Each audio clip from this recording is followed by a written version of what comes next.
beginning, you said that, that we're on this journey together. And I recently took a journey back to America for the first time in 2 years, which was a wonderful experience, a bit surreal to be traveling internationally again. But I was fortunate enough to attend the IMS Global Digital Credential Summit in Atlanta. And there were fascinating research and studies and initiatives that are coming out of that.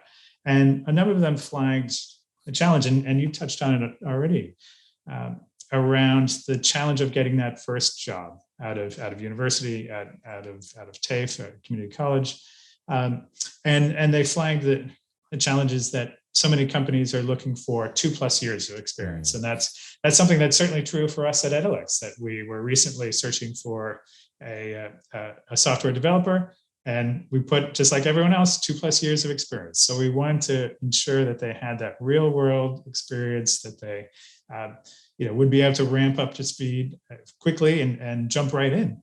So how do we help learners get across that chasm, target that employability challenges that they have? Interested in your thoughts on that, and boot camps, hire, train, deploy models, lots of different innovative models that are coming out. Yep. Well, look, in Peter's and my review that we've referenced a couple of times that came out in December, we talk quite a lot around a concept in higher education that will be familiar to everybody listening around work integrated learning. And we actually turn that a little bit on its head and talk about learning integrated work in the report a little bit as well. We talk about cadetships. We talk about, the ability to bring the voice and experience of industry right inside the programs themselves.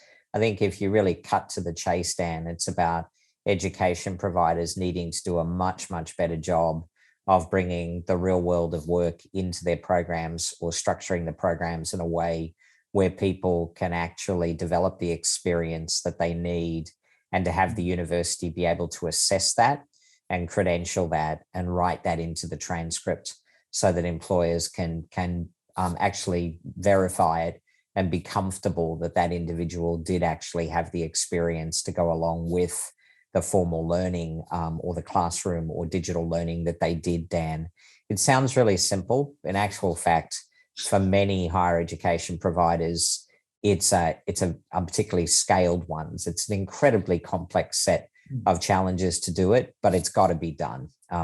If you really think about the most employable graduate, Dan, it will be somebody that has studied something that is really valuable in the labor market, that has been well designed and well put together, coupled with the ability, whilst doing the study for that program, to develop human or enduring, or often gets described as soft skills, and have those verified by the university and have micro-credentials issued against those, and then to be able to, with confidence, demonstrate that they've had some experience in the real world of work. That from an industry perspective suddenly makes the graduates coming out of our TAFEs and our universities and our higher education providers much more valuable as they leave day one. And they're not feeling that way, Dan. And it might be a harsh critique. And for those of us on the education provision side, we don't like hearing it.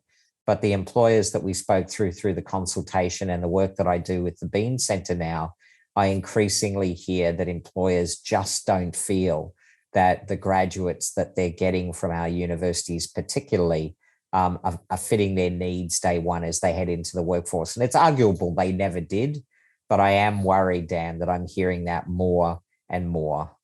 Right. No, look, agreed. And again, just coming from my own anecdotal experience, I received one CV from someone who was a recent graduate, but had also done a boot camp attached to that university, Australian university in this case.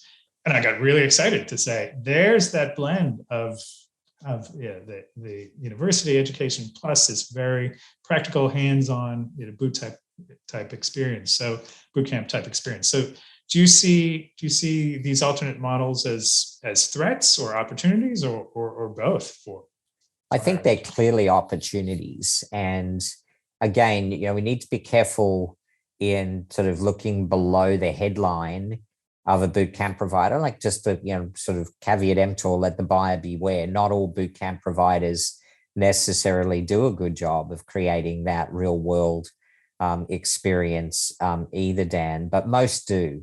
So again, universities are increasingly in public-private partnerships embedding bootcamp type programs, be they summer programs or semester break programs, or actually formally part of the credit bearing programs, to really bring the outside in, to be able to bring in those skills and competencies to append to what they've traditionally taught, which is often brilliant, to create that more employable graduate. It gets described sometimes, Dan, as the T-shaped graduate, where they've got more of the general education, but then they've gone very deep in one or two areas that are the skills that are immediately recognizable in the labor market, that allow them to get that first job, to then unlock the power of the more horizontal skills and capabilities that they've developed. And I think we're going to see more of that. And some universities will develop that from within, others will partner for it.